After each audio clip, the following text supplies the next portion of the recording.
سورہ بقرہ کی آیت نمبر 285 ہے۔ اعوذ باللہ من الشیطان الرجیم، بسم اللہ الرحمن الرحیم۔ آمن الرسول بما انزل الیہ من ربہ والمؤمنون كل آمن بالله وملائكته وكتبه ورسله لا نفرق بين أحد من رسله وقالوا سمعنا وأطعنا غفرانك ربنا وإليك المصير۔ صدق اللہ العظیم۔ ایمان لاتے ہیں رسول صلی اللہ علیہ وسلم اس چیز پر جو ان کی طرف ان کے رب کی جانب سے نازل کی گئی ہے، اور ایمان والے بھی ایمان لاتے ہیں۔ ہر کوئی ایمان لاتا ہے اللہ پر، اس کے فرشتوں پر، اس کی کتابوں پر اور اس کے رسولوں پر۔ ہم اس کے رسولوں میں سے کسی کے درمیان بھی تفریق نہیں کرتے، اور وہ ایمان والے کہتے ہیں ہم نے سنا اور مانا، اے اللہ ہمیں معاف فرما دے اور آپ ہی کی طرف ہم سب کو لوٹنا ہے۔ گزشتہ آیات میں یہ بات بیان ہوئی تھی کہ اللہ کی جانب سے یہ حکم آیا اور یہ خبر آئی کہ تمہارے دلوں میں جو کچھ ہے، چاہے وہ اختیاراً آئے یا اضطراراً آئے، چاہتے ہوئے نہ چاہتے ہوئے، جو کچھ بھی دل میں اچھے برے خیالات آتے ہیں ان سب پر پکڑ ہوگی۔ پھر اللہ معاف فرمانا چاہے معاف فرما دیں گے، اور اگر جو ہے پکڑ کرنا چاہیں تو سزا دینا چاہیں تو ان کی اختیار ہے، ان کی مرضی ہے۔ تو اس موقع پر صحابہ اکرام رضوان اللہ علیہ مجمعین نے یہ عرض کیا کہ یا رسول اللہ یہ تو بہت مشکل کام ہو گیا کہ جو چیز ہمارے اختیار میں ہی نہیں ہے، کیا اس پر بھی ہماری پکڑ ہوگی؟ تو یہ کیا معاملہ کیا ہے؟ تو آپ صلی اللہ علیہ وسلم نے ان کو بجائے تفصیل کرنے کے اور جزوی تفصیلات بیان کرنے کے یہ فرما دیا کہ تم لوگ اہل کتاب کی طرح یہ نہ کہو نا سمعنا وعصینا، کہ ہم نے سنا لیکن ہم سے کام نہیں ہوگا، یہ نہ کہو، بلکہ تم یہ کہو کہ ہم نے اللہ جی آپ کو حکم سن لیے اور ہم وعدہ کرتے ہیں کہ عمل بھی کریں گے، جہاں تک ہمارے وسعت میں ہے ہم عمل کریں گے، ہاں پھر بھی کوتاہی ہو جائے گی، اگر کمی رہ جائے گی غفرانک، اے اللہ ہمیں معاف فرما دیجیے۔ یعنی یہ طرز عمل بتایا گیا ہے امت محمدیہ صلی اللہ علیہ وسلم کو، جو دوسری امتوں سے جدا کرتا ہے۔ اور یہ طرز عمل عام زندگی میں بھی بہت مفید طرز عمل ہے، کہ ایک ہے کہ آدمی کسی کے ماں باپ یا بڑا کوئی بھی حکم دیتا ہے کہ بیٹا یہ کام کرو، استاد کہتا ہے، باس کہتا ہے کہ یہ کام کرو، ایک یہ کہ آدمی فوراً اسی کے منہ پر کہہ دے کہ نہیں ہو سکتا، اور ایک ہے کہ نہیں کہے کہ ہو جائے گا، باقی پھر عملاً ہوئے یا نہ ہو، اور پھر جا کر اس کا ایک رویہ اور ہوتا ہے، اور ایک ہے کہ فوراً منہ پر کہہ دینا کہ یہ تو ہو ہی نہیں سکتا، تو وہ ایک ذرا نافرمانی کا سا رویہ اس کے اندر سے نکلتا ہے۔ تو آدمی کو اطاعت اور فرما برداری کا اظہار کرنا چاہیے، نافرمانی کا اظہار نہیں کرنا چاہیے۔ تو آج کی آیات میں یہ جواب اللہ تعالیٰ کی جانب سے بھی گویا کہ آ گیا کہ صحابہ کرام رضوان اللہ علیہ مجمعین نے اللہ کے سامنے اور ان کے رسول کے سامنے ان الفاظ میں اقرار فرمایا۔ اس سے پہلے فرمایا کہ آمن الرسول، رسول ایمان لائے، یعنی حضور صلی اللہ علیہ وسلم بھی ایمان لائے۔ علماء نے اس بات پر بحث کی ہے اور اس کو بیان کیا ہے کہ نبوت جو نبی کی ہوتی ہے اس پہ سب سے پہلے نبی کو خود ایمان لانا ہوتا ہے، اور ان کو پوری طرح یقین ہوتا ہے کہ میں اللہ کا رسول ہوں، اگر انہیں یقین نہ ہو تو آگے دوسروں کو یقین کی دعوت کیسے دے سکتے ہیں؟ اس لیے وہ پہلے خود ایمان لاتے ہیں، اور اس بات کو اس طرح وہ ان کو اس پر یقین ہوتا ہے جیسے ہمیں اپنے وجدانیات پر یقین ہوتا ہے۔ مثلا سب سے بڑا وجدانیات پر جو یقین ہے ہمارا وہ یہ کہ ہم ہیں، ہم انسان ہیں، میرا یہ نام ہے، میرا فلاں جگہ گھر ہے، میں فلاں کا بیٹا ہوں، فلاں کا بھائی ہوں، فلاں کا جو ہے وہ فلاں رشتہ دار ہوں۔ یہ سب جتنی بھی ہمارے اپنے مائی سیلف، اپنے ساتھ جتنی بھی چیزیں جڑی ہوئی ہیں، ان سب کا ہمیں یقین ہے۔ کوئی آ کر ہمیں یہ کہنا بھی چاہے کہ نہیں نہیں تم نہیں ہو، ہم کہیں کہ تیرا دماغ خراب ہے، یا تم انسان نہیں ہو، تم کہیں کہ جا بھائی تو اپنا علاج کروا، میں جو کچھ ہوں، مجھے اس میں ذرہ بھی شک نہیں ہے۔ تو نبی کو اپنی نبوت پر جو ہے وہ تو وجدانی یقین ہوتا ہے۔ اللہ تعالیٰ نے یقین کا سر چشمہ جو منبع ہوتا ہے پوری امت کو جو آگے یقین ملا کرتا ہے وہ نبی سے ملا کرتا ہے۔ اسی لیے اللہ تعالیٰ انبیاء علیہ الصلوۃ کو اپنی ذات کے، اپنی قدرت کے اور کائنات کے مشاہدات کرواتے ہیں۔ وَكَذَلِكَ نُرِي إِبْرَاهِيمَ مَلَكُوتَ السَّمَاوَاتِ وَالْأَرْضِ وَلِيَكُونَ مِنَ الْمُوقِنِينَ۔ ابراہیم علیہ السلام کو فرمایا کہ ہم نے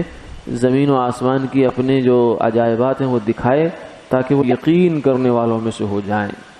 معراج جو آپ صلی اللہ علیہ وسلم کو کروائی گئی، اس کی بھی ایک وجہ یہ ہے کہ آپ کو مشاہدہ ہو جائے جنت کا، جہنم کا، فرشتوں کا، آسمانوں کا، عرش کا، لوح کا، کرسی کا، یہ سب چیزیں جو غیب ہیں ان کا مشاہدہ ہو جائے، اور یہ اس مشاہدے کا عکس پھر امت کے دلوں پر پڑے۔ ہم جو ایمان لاتے ہیں تو ہمیں یہ جو یقین ملتا ہے یہ انبیاء علیہ السلام اور اپنے نبی کے دل قلب اطہر سے ملا کرتا ہے۔ جس کو جتنا تعلق خاطر ہوتا ہے ان کے ساتھ اس کو اتنا یقین ملتا ہے۔ تو سب سے پہلا یقین جو ہے وہ رسول اپنی رسالت پر اور اپنی نبوت پر رکھتے ہیں، اور اس کے بعد پھر ایمان والے، یعنی جتنے بھی مسلمان ہیں وہ سب اس پر ایمان رکھتے ہیں۔ اور آگے فرمایا کہ وہ ایمانیات کون سی ہیں؟ آمن باللہ، سب سے پہلے اللہ کی ہستی پر یقین رکھنا کہ اللہ ہیں، واحد ہیں، اور تمام صفات کے اندر یکتا ہیں، ان کو کوئی کسی چیز میں شریک نہیں ہے۔ وملائکہ، دوسری چیز فرشتوں پر ایمان رکھنا کہ اللہ کی ایک نورانی مخلوق ہے جو گناہوں سے پاک اور صاف اور معصوم ہے۔ لا یعصون اللہ ما امرہم ویفعلون ما یؤمرون، کہ اللہ نے جو ان کو حکم دیا ہے اس کی خلاف ورزی نہیں کرتے، ویفعلون ما یؤمرون، جو انہیں کہا جاتا ہے وہ پورا بجا لاتے۔ اللہ نے یہ فرشتوں کی مخلوق پیدا کر رکھی ہے اور یہ اللہ کے حکم کے تابع ہے۔ یہ نہیں ہے کہ اللہ تعالیٰ نے ان کو کائنات کا نظام ان کو سپرد کر کے خود جو ہے وہ آرام سے بیٹھ گئے، ایسا نہیں ہے۔ یہ تصور جو ہے یہ غلط ہے۔ اللہ تعالیٰ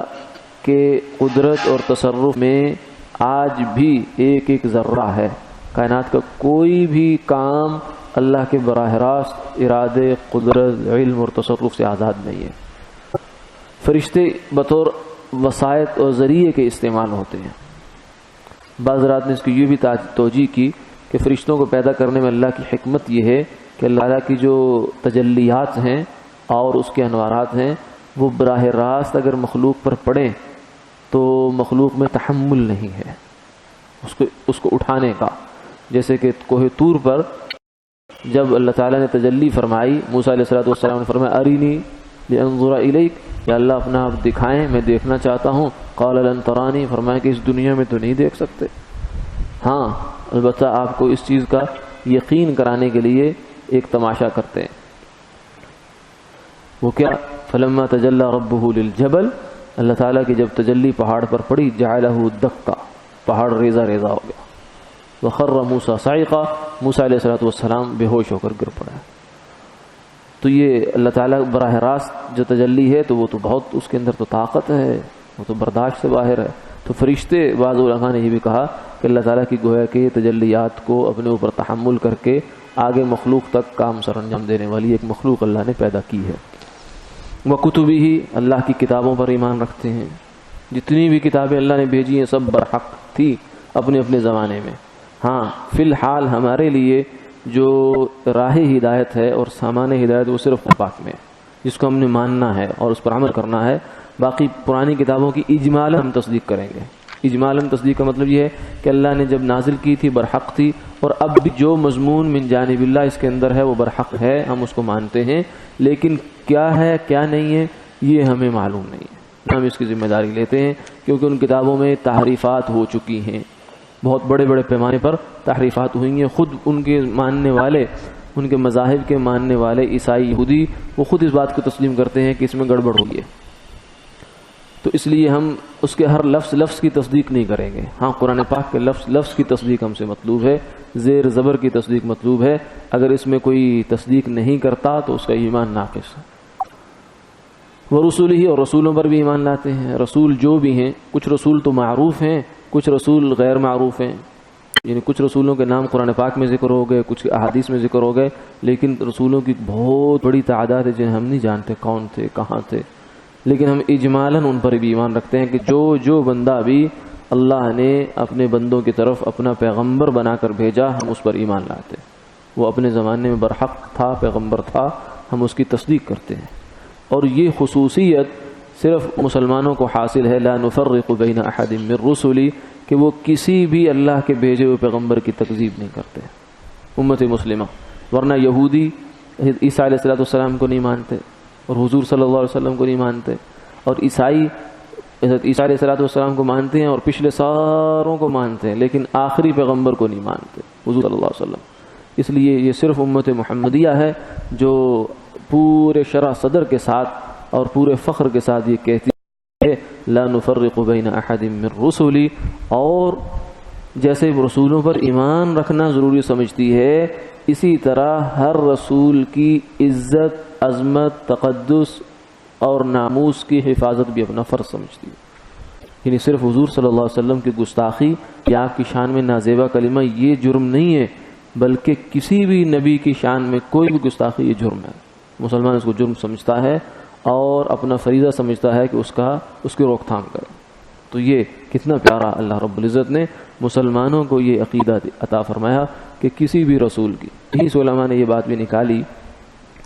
قرآن پاک میں یہ بات آتی ہے وَإِن مِّنْ أُمَّةٍ إِلَّا خَلَا فِيهَا نَذِيرٌ، کہ اللہ نے ہر قوم میں ایک ڈرانے والا بھیجا ہے، لِكُلِّ قَوْمٍ هَادٍ، اور ہر قوم میں رہنمائی کرنے والا آیا ہے۔ تو اسی سے علماء نے یہ کہا کہ یہ جو ہمارے ہندوستان کا علاقہ ہے، ہندو مذہب ہے، بدھ مذہب ہے اور اس طرح کے علاقے ہیں، یہاں بھی اغلب یہی ہے، بہت قرین قیاس اور غالب بات یہ ہے کہ یہاں رسول آئے ہیں، کیونکہ ان لوگوں کے جو مذہب کی تعلیمات ہیں ان کے اندر بہرحال الہامی اور آسمانی تعلیمات کا کچھ نہ کچھ پرتاؤ اثر موجود ہے جو بغیر کسی اس کے ہو نہیں سکتا۔ اس لیے بعض لوگوں نے تو یہاں تک کہہ دیا، انہوں نے کہا کہ کوئی بھی تہذیب ہے وہ مذہب اس کی بنیادوں میں ضرور شامل ہوتا ہے، اس کے بغیر انسان مہذب بن ہی نہیں سکتا مذہب کے بغیر۔ تو یہ الگ بات ہے کہ کوئی تہذیب اس کو اون کرے گی، اقرار کی کوئی نہیں کرے گی، لیکن بہرحال اس کی بنیادوں میں موجود ہوگا۔ تو ایک طرف قرآن پاک کی آیات ہیں، دوسری طرف یہ اصول بھی ہیں، تو اس لیے قرین قیاس یہ ہے کہ ہندوستان میں بھی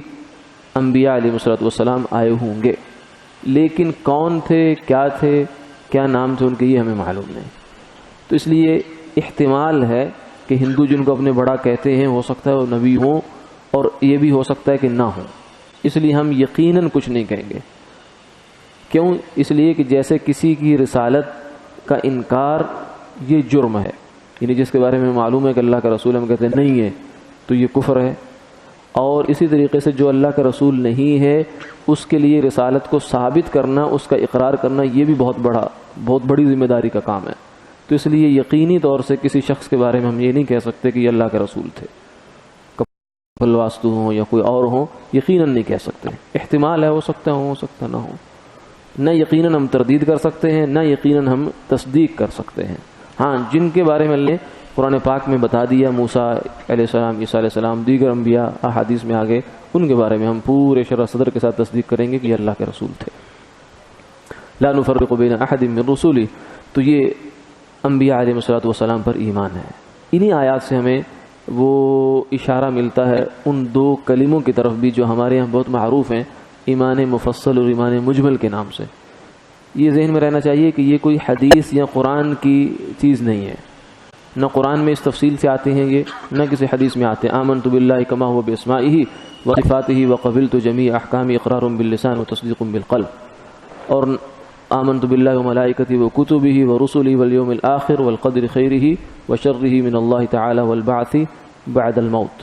لیکن یہ جس نے بھی مرتب کیے کلمات اس نے پوری ایمانیات کی بنیادیں اس میں رکھ دی ہیں، یعنی کسی غیر مسلم کو اگر مسلمان کرنا ہو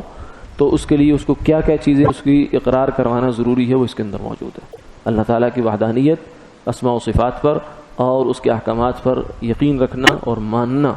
اور پھر باقی آگے اللہ، فرشتے، کتابیں، آخرت اور تقدیر، اور اس کے بعد جنت جہنم اور حساب کتاب وغیرہ، تو وہ بھی یعنی اس کی جو مضمون ہے ان کلمات کا وہ بے اصل نہیں ہے۔ ہاں یہ الگ بات ہے کہ نہ کوئی آیت ہے نہ کوئی حدیث ہے، تو اس کو آیت اور حدیث کے طور پر تو نہیں لینا چاہیے۔ ہاں ویسے اس کو ایک مرتب مضمون کی شکل میں چونکہ یہ ایمانیات ہمیں مل جاتی ہیں تو اس طور پر اس کو لینے میں حرج بھی نہیں ہے۔ وآخر دعوانا الحمد للہ رب العالمین۔